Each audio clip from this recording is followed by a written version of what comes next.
Hi friends, good morning. ಸೋಮವಾರದ mini ಬ್ಲಾಗ್ಗೆ ನಿಮ್ಮೆಲ್ಲರಿಗೂ ಸ್ವಾಗತ.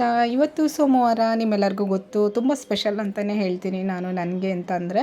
ಸೊ ಇವತ್ತು ಬೇಗ ಬೇಗ ಎದ್ದು ದೇವ್ರಿಗೆ ಪೂಜೆ ಮಾಡೋಣ ಅಂತ ಹೇಳಿ ಹೂವು ಹಾಕಿ ಪೂಜೆ ಮಾಡ್ಕೊಳ್ತಾ ಇದ್ದೀನಿ. ಸ್ವಲ್ಪ ಅಂದರೆ ನನಗೂ ಸಮಯ ಸಿಕ್ಕಿಲ್ಲ, ದೇವ್ರ ಪಾತ್ರೆಗಳನ್ನು ತೊಳೆದು ಅದನ್ನೆಲ್ಲ ಕ್ಲೀನ್ ಮಾಡಿ ಹೊಸ್ದಾಗಿ ಮಾಡ್ಕೊಳ್ಬೇಕು ಅಂದ್ಕೊಂಡಿದ್ದೆ. ಸೊ ಇವತ್ತು ಆಗಲಿಲ್ಲ. ಸೊ ನೆಕ್ಸ್ಟ್ ಫ್ರೈಡೇ ಮಾಡ್ಕೊಳ್ಳೋಣ ಅಂತ ಹೇಳಿಬಿಟ್ಟು ಇವಾಗ ದೀಪ ಹಚ್ಕೊಳ್ಳೋಕ್ಕೆ ರೆಡಿ ಮಾಡ್ಕೊಳ್ತಾ ಇದ್ದೀನಿ. ಇವತ್ತು ಸೋಮವಾರ ಸ್ವಲ್ಪ ದೇವಸ್ಥಾನಕ್ಕೆ ಹೋಗೋದಿತ್ತು. ಸೊ ಎಷ್ಟು ಬೇಗ ಬೇಗ ಆಗುತ್ತೋ ಅಷ್ಟು ಬೇಗ ಬೇಗ ಪೂಜೆ ಎಲ್ಲ ಮಾಡಿ ಮನೇಲಿ ಕೆಲಸ ಮುಗಿಸಿ ಅಷ್ಟೇ ಹೋಗ್ತಾ ಆಫೀಸ್ಗೆ ದೇವಸ್ಥಾನಕ್ಕೆ ಹೋಗ್ಬಿಟ್ಟು ಹೋಗೋಣ ಅಂದ್ಕೊಳ್ತೀನಿ. ಎಷ್ಟು ಬೇಗ ಆಗುತ್ತೋ ಅಷ್ಟು ಬೇಗ ದೇವ್ರ ಇಚ್ಛೆ ಎಲ್ಲಿ ಯಾವಾಗ ಏನು ಮಾಡಬೇಕು ಅದನ್ನೇ ಮಾಡ್ತಾನೆ ಅವನು. ಸೊ ಹೋಗಬೇಕು ಅಂತ ಇದ್ದರೆ ಹೋಗೋಣ ಅಂತ ಅಂದ್ಕೊಂಡು ಸೊ ದೇವ್ರ ಪೂಜೆ ಮಾಡಿಬಿಡ್ತೀನಿ.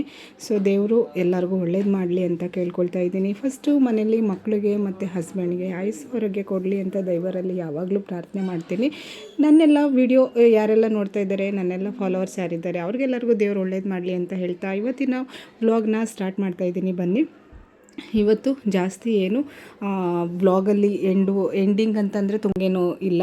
ಸೊ ಇವತ್ತಂತೂ ಜಸ್ಟ್ ಪೂಜೆ ಮಾಡಿ ಮನೇಲಿ ತಿಂಡಿ ಏನು ಮಾಡ್ಕೊಳ್ಳೋಕ್ಕಾಗಲ್ಲ, ಯಾಕಂದರೆ ಇವತ್ತು ಸ್ವಲ್ಪ ಕೆಲಸ ಇದೆ. ಆ ಕೆಲಸ ಅಮ್ಮನ ಮನೇಲಿ ಮಕ್ಕಳನ್ನ ಬಿಟ್ಟು ಹೋಗೋದ್ರಿಂದ ತಿಂಡಿಗೇನು ತೊಂದರೆ ಇರಲ್ಲ. ಸೊ ಅಮ್ಮನೇ ಬೇಗ ಬೇಗ ಮಕ್ಳಿಗೆ ಮಾಡಿ ತಿನ್ನಿಸ್ಬಿಟ್ಟಿರ್ತಾರೆ. ಸೊ ನನಗಂತಂದರೆ ನನಗಿವತ್ತು ನಾಳೆ ಸ್ವಲ್ಪ ಬ್ಯುಸಿ ಇರ್ತೀನಿ, ಆಗಲ್ಲ ಅಂತ ಹೇಳಿಬಿಟ್ಟು ಹಸ್ಬೆಂಡ್ಗೂ ಕೂಡ ಯಾಕೋ ಸ್ವಲ್ಪ ಹೆಲ್ತ್ ಇಶ್ಯೂಸ್ ಇತ್ತು. ಅವ್ರನ್ನ ಹಾಗೆ ಹಾಲು ಮತ್ತು ಬ್ರೆಡ್ ತಿನ್ನಿಸಿ ಟ್ಯಾಬ್ಲೆಟ್ ಕಳಿಸ್ಕೊಂಡು ಹೋಗೋಣ ಅಂತ ಅಂದ್ಬಿಟ್ಟು ಅವ್ರನ್ನ ರೆಡಿ ಮಾಡಿದ್ದೆ. ಸೊ ಅಷ್ಟರಲ್ಲಿ ಮಕ್ಕಳು ಕೂಡ ಬೇಗ ಬೇಗ ಸ್ನಾನ ಮಾಡ್ಕೊಂಡು ಬಂದಿದ್ದರು. ಚಿರು ಬಗ್ಗೆ ನಿಮ್ಗೆ ಗೊತ್ತೇ ಇದೆ.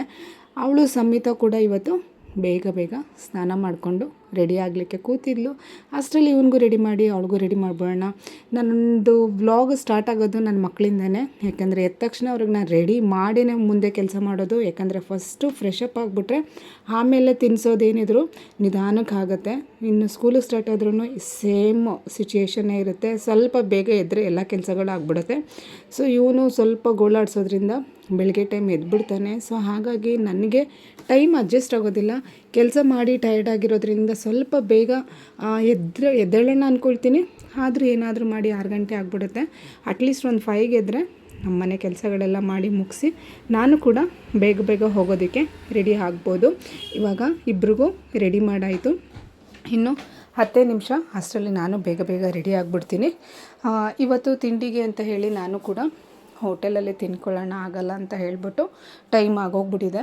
So already 8:40. ಇವಾಗ ಸ್ವಲ್ಪ ಬೇಗ ಹೋಗೋದಿತ್ತು ಅಂತ ಹೇಳಿ ರೆಡಿ ಆಗಿಬಿಡ್ತಾ ಇದ್ದೀನಿ. ಅಷ್ಟರಲ್ಲಿ ಹಸ್ಬೆಂಡ್ಗೂ ಕೂಡ ಆಫೀಸ್ಗೆ ಹೊರಡೋಕ್ಕೆ ಟೈಮ್ ಆಗಿತ್ತು. ಅವರು ಕೂಡ ಜಸ್ಟ್ ಕಾಫಿ ಮತ್ತು ಹಾಲು ಕುಡ್ಕೊಂಡು ಹೋದರು. ಮಕ್ಳಿಗೂ ಹಾಲು ಕಾಯಿಸ್ಕೊಟ್ಟಿದ್ದೆ. ಸೊ ಅವರು ಕುಡ್ಕೊಂಡು ಅಮ್ಮನ ಮನೆಗೆ ಹೋಗ್ತಾರೆ. ಇನ್ನು ನಾನು ಜಾಸ್ತಿ ಟೈಮ್ ಮಾಡೋದಿಲ್ಲ, ಹೊರಡ್ತಾ ಇದ್ದೀನಿ. ಎಲ್ಲರಿಗೂ ಬಾಯ್ ಬಾಯ್.